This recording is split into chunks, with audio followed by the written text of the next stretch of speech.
नमस्कार दोस्तों, स्वागत है आप सभी लोगों का एक बार फिर से। कार्तिक मास शुक्ल पक्ष देव उठनी एकादशी 2022 कब है? 3 या 4 नवंबर। तुलसी विवाह विधि, शुभ मुहूर्त, पूजा विधि, पारण मुहूर्त कब है? कार्तिक माह के शुक्ल पक्षी एकादशी को देव उठनी एकादशी कहते हैं। देव उठनी एकादशी चतुर्मास के दौरान जब पाताल लोक में निद्रा में लीन भगवान श्री हरिविष्णु अब अपनी नींद पूरी करके देव उठनी एकादशी को जागने वाले हैं और इस दिन से एक बार फिर से भगवान श्री हरिविष्णु पूरी सृष्टि का कार्यभार संभालेंगे और यहाँ से तमाम शुभ कार्य शुरू हो जाएंगे। शादी विवाह जैसी चीज़ें यहाँ से शुरू हो जाएगी और 4 महीने के दौरान यह काम जो वर्जित था, मुंडन, संस्कार, विवाह, तमाम तरह की जो वो फिर से शुरू हो जाएंगे। तो भगवान श्री हरिविष्णु जी के जगाने पर एकादशी के लिए भक्त उनकी पूजा करते हैं, व्रत रखते हैं और इसे देव दीपावली भी कहते हैं, क्योंकि देव के जगाने से इस पर्व के दिन मंदिरों में भी दीप सजावट होती है, दीप जलाए जाते हैं।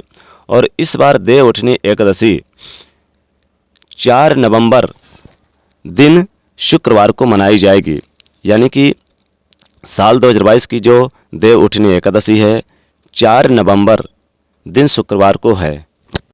तो कार्तिक महीने के शुक्ल पक्ष एकादशी 4 नवंबर यानी 2000 को है। ये 3 नवंबर से ही शुरू हो गई है और 4 नवंबर को पूरे दिन रहेगी। इसी दिन तुलसी भगवान यानी तुलसी का विवाह भी कराया जाता है। भगवान शालिग्राम से विवाह होता है और विवाह की यानी कि जो रस्में हैं रचाई जाती है। इसी के साथ शुभ कार्य भी शुरू होंगे। भगवान विष्णु जी को तुलसी बहुत प्रिय है और वो माँ लक्ष्मी जी का ही रूप हैं और इस दिन व्रत रखने वाले व्रती को यानी कि अगले दिन 5 नवंबर को सुबह यानी कि पारण करना होगा। सुबह सूर्य उदय से लेकर यानी कि सुबह 8:30 बजे तक का समय जो पारण का होगा आप कर सकते हैं। कैसे करेंगे पूजा भगवान श्री हरि विष्णु जी की, कैसे मनाएंगे श्री हरि को? देखिए, देव उठनी एकादशी के दिन भगवान श्री हरि विष्णु जी की विधि विधान से पूजा करें। सुबह जल्दी उठें, स्नान वगैरह कर लें। घर में मंदिर में भगवान श्री हरि का गंगा जल से अभिषेक करें, दीपक जलाएं, भगवान को पुष्प, तुलसी दल, फल, मिठाई अर्पित करें और शाम के समय भगवान श्री हरि को भोग लगाकर उनकी आरती करें। इस दिन भगवान को तुलसी दल जरूर अर्पित करें। अगर पहले से तोड़कर नहीं रखा तो पेड़ के पास जो गिरा हुआ है उसी को धोकर यूज कर सकते हैं, इस्तेमाल कर सकते हैं, क्योंकि तुलसी के दल नहीं तोड़े जाते, लेकिन फिर भी भगवान को तो चढ़ाए जाएंगे, भोग के रूप में स्वीकार करते हैं। क्योंकि संभव तो इस दिन व्रत भी जरूर रखें। रात में तुलसी और शालिग्राम का विवाह भी रचाएं। कैसे विवाह रचाएंगे आइए जानते हैं। देव उठनी एकादशी के दिन परिवार के सभी सदस्य भगवान श्री हरिविष्णु जी को जगाने का आवाहन जरूर करें। इसके बाद तुलसी विवाह में शामिल होने के लिए घर के सभी लोग और अतिथि स्नान वगैरह करके स्वच्छ वस्त्र धारण करें, विवाह में शामिल हो।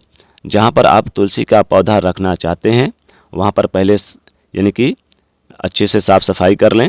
वहां पर यानी शुभ मंगल का प्रतीक चिन्ह बनाएं और जो रंगोली होता है उसको ज़रूर बनाएं। इसके बाद एक तुलसी के पौधे को एकदम बीच में रखें। तुलसी का पौधा रखने की जगह आप गेरू से भी रंगोली बना सकते हैं और तुलसी के गमले में भी आप अच्छे से सजा दें। विवाह का मंडप सजाने के लिए आप गन्ना का इस्तेमाल करें। चारों तरफ से गन्ने को 4 कोने में लगा करके बीच में ऊपर से बांधे। विवाह का आयोजन करने के पहले तुलसी के पौधे पर चुनरी जरूर अर्पित करें।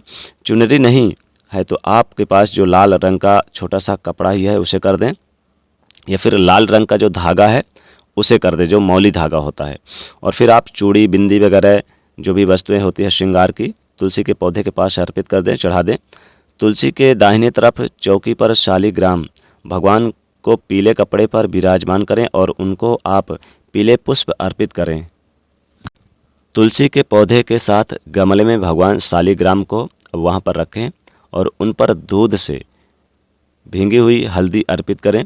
भगवान शालिग्राम को अक्षत की जगह तिल का इस्तेमाल करें। पूजा के समय आपको फल में कम से कम 5 तरह के ले फल। तुलसी जी को माँ लक्ष्मी जी का स्वरूप ही हैं।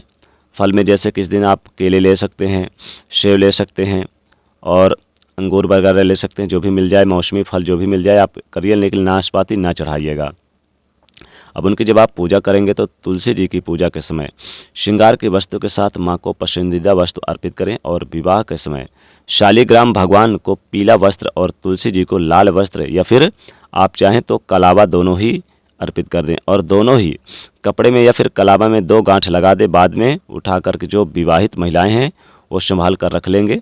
विवाह के समय जो भी बोला जाने वाला मंगलाष्टक है वो ज़रूर बोलें। घर के जो पुरुष हैं वो शालिग्राम को लेकर तुलसी जी के साथ परिक्रमा करें। तुलसी जी का विवाह संपन्न होने पर भोजन और प्रसाद आप सब में वितरित करें और खाएं। साथ ही थाल बजाकर उठो उठो वासुदेवाय, उठो उठो वासुदेवाय जरूर बोले। पुराणों के अनुसार जब भगवान विष्णु शेष शय्या पर 4 महीने के लिए सोने के लिए क्षीर सागर में शयन करते हैं और कार्तिक शुक्ल एकादशी को उठ पाते हैं, इसीलिए इसे देव उठनी एकादशी, देव उत्थान या फिर देव प्रबोधनी एकादशी कहते हैं। भगवान विष्णु जी के उठ जाने के बाद अन्य देवता भी निद्रा त्यागते हैं। तो इस दिन जब आप पूजा कीजिएगा तो घर में यानी शंख मृदंग का भी प्रयोग कीजिएगा। विधि विधान से पूजा करिए, भगवान को जगाइए, उनके मंत्रों का जाप करिए। ओम नमो भगवते वासुदेवाय। तो यानी कि देव उठनी इस बार जो पड़ रही है बहुत ही शुभ मुहूर्त में पड़ रही, बहुत ही विशेष योग भी बन रहे हैं। इस बार की यह देव उठनी बहुत ही खास है। तो भगवान के इस दिन आप यानी कि व्रत भी कर सकते हैं, गरीब निर्धन को आप दान भी कर सकते हैं। और इस दिन आप पूरे घर में शाम के समय दीपक जरूर जलाइएगा।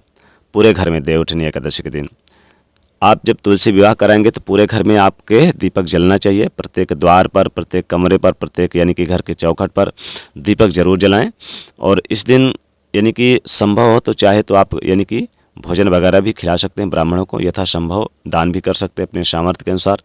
भगवान विष्णु जी की पूजा करें, तुलसी विवाह कराएं, इससे बहुत लाभ होता है, बहुत ही शुभ होता है। क्योंकि यह कार्तिक मास के शुक्ल पक्ष की जो एकादशी होती है, देव उठनी एकादशी, बहुत ही शुभ होती है। इसी दिन इस एकादशी पर तुलसी का महत्व बहुत ज़्यादा है।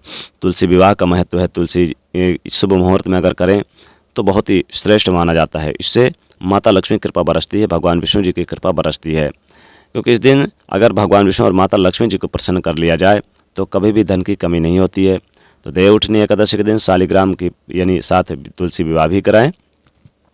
और सुख समृद्धि की प्राप्ति के लिए घर में आप यानी कि आयोजन करें, यानी कि कुछ ना कुछ आयोजन करें खुशियां मनाने के लिए। कुछ जैसे त्यौहार का आयोजन करते हैं उसी प्रकार से देव उठने के दिन जैसे कि शादी का मंडप वगैरह रचाते हैं, तुलसी विवाह कराते हैं, बिल्कुल खुशियां मनाते हैं, उसी तरह से आप आयोजन करें। तो दोस्तों पूरी जानकारी दी कैसे आपको तुलसी विवाह कराना है, देव उठने के एकादशी के दिन शुभ मुहूर्त, पूजा का विधि, पारण मुहूर्त, सब कुछ बताया। दोस्तों वीडियो पसंद आए तो लाइक करिएगा, ज़्यादा से ज़्यादा शेयर करिएगा और चैनल को सब्सक्राइब कर लीजिएगा।